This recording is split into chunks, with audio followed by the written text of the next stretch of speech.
The night was designed as a masterpiece of soft power. Inside the grand ballroom of Buckingham Palace, 3,000 crystals from the restored chandeliers refracted the light into 1,000 tiny rainbows across the walls. It was the inaugural Unity for the Commonwealth Gala, a meticulously planned event meant to signal that the British monarchy, though bruised by the departure of the Sussexes and the shadow of past scandals, was not only intact but unbreakable. Diplomats in white tie and duchesses in tiaras mingled under the watchful eyes of royal portraits. The dress code was white and diamonds, a nod to the late Queen Elizabeth II's favorite aesthetic. For the press, it was a gift. For the royal family, it was a test. And for Princess and the Princess Royal, it was a battlefield. As the clock struck 9, the atmosphere shifted. The Lord Chamberlain announced the arrival of their Majesties. King Charles III walked in first, looking frail yet jovial, his face lighting up at the sight of old friends. But it was Queen Camilla who commanded the gaze of the room. Dressed in a custom Fiona Clare velvet cape dress in midnight blue, she moved with the confidence of a woman who had finally silenced her critics. Yet, it was not the dress that stopped the room cold. It was the stone resting against her collarbone.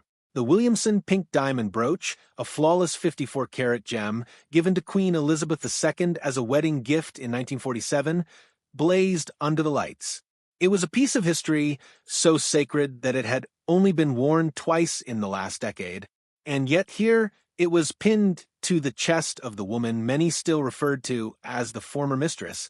Before the whispers could fully form, a figure moved through the crowd. Princess and 74 years old, dressed not in ostentatious velvet, but in her regimental brooch and a stark white military-style blazer, stepped directly into Camilla's path. There was no smile. There was no curtsy. There was only the hard, flinty stare of the late Queen's only daughter. The room did not just go quiet. It went septic. Glasses of champagne hovered midair. A diplomat from Canada dropped a fork, because in that silence, Princess and raised her hand, pointed directly at the diamond on Camilla's chest, and spoke, not loudly, but with a clarity that carried to every corner of the gilded hall. To understand how the monarchy arrived at this precipice, we must rewind 14 days to a discovery in a vault that shattered the family's fragile peace.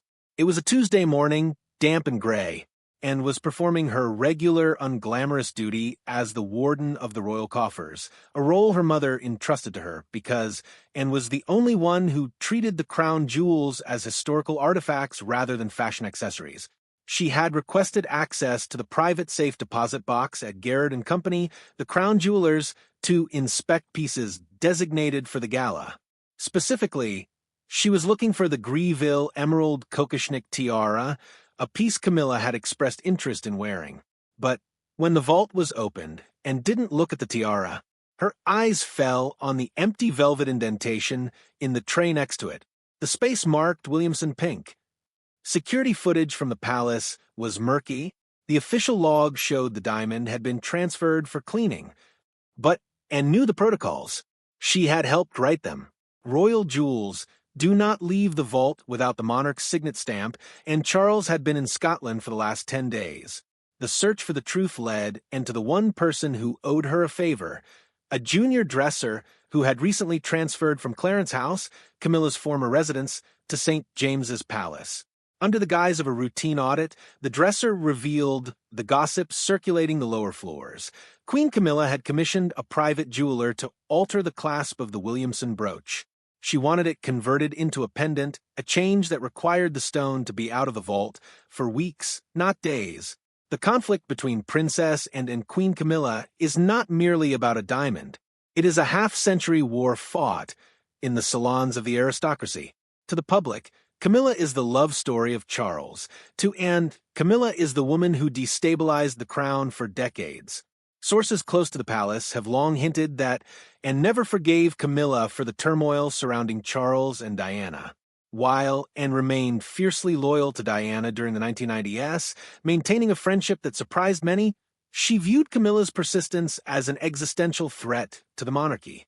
But the real friction, the kind that turns polite dinners into verbal fencing matches, stems from the matter of the Andrew Parker Bowles affair, Decades before Camilla married Charles, she and Anne were romantic rivals.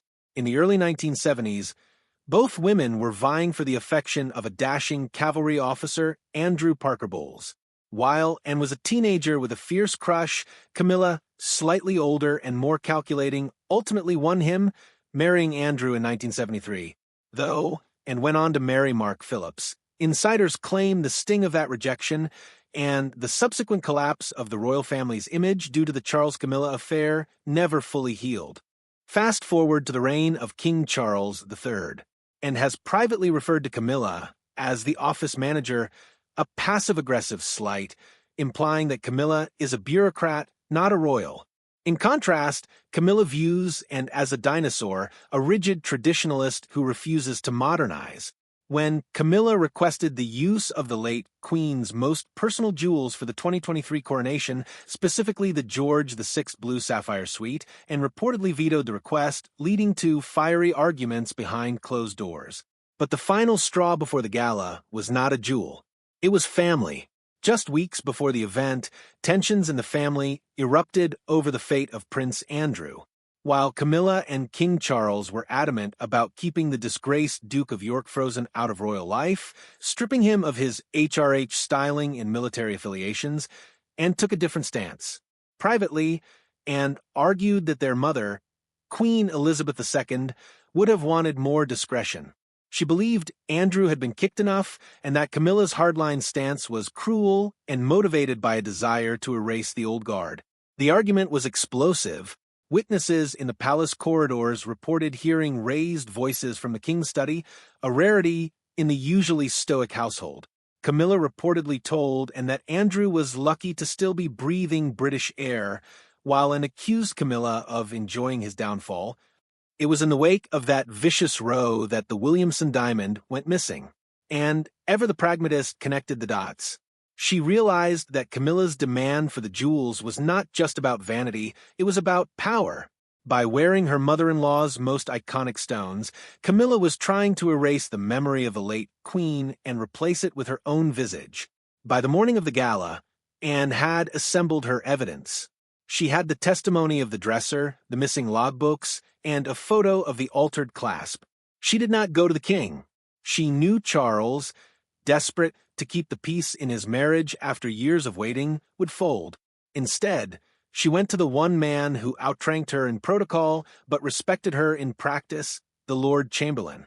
Under the guise of security protocol for the late Queen's personal collection, and had the private security team swap out the real diamond for a high-quality replica on the morning of the event. She did this without Camilla's knowledge. She then instructed the head of security to stand by. When Camilla swept into the ballroom wearing the stolen piece, she was wearing a fake. But Anne did not reveal this immediately. She let the silence hang. She let the press take their photos. She let Camilla feel the triumph of the moment, and then she crushed it. Returning to the frozen ballroom, Princess Anne lowered her hand. Camilla, caught between confusion and rage, attempted to laugh it off. "Anne, darling, you are causing a scene," she murmured, her Dorset accent sharp as a blade. "I am not your darling," Anne replied. Her voice was low, gravelly, and utterly devoid of emotion. "You were given access to the vault for the coronation. You were not authorized to remove the Williamson pink. It is not yours. It is a piece of the sovereign's estate, and you have worn it here tonight without permission to antagonize me." King Charles stepped forward, placing a hand on his sister's arm. "Anne, please not here." "No, Charles," and snapped, shaking him off. This was the moment the guests realized it was real. Princess, and the hardest-working royal in history, the woman who had faced a gunman in 1974 and told him not bloody likely, was defying her king. She has been testing us for months. The blue sapphire at the French state banquet, the alterations to the late Queen's dressing room. Now this. She wants to see if anyone will stop her. I am stopping her. The silence was deafening. The International Press Corps, initially focused on the diplomacy of the evening, realized they were witnessing a constitutional crisis. Phones were raised.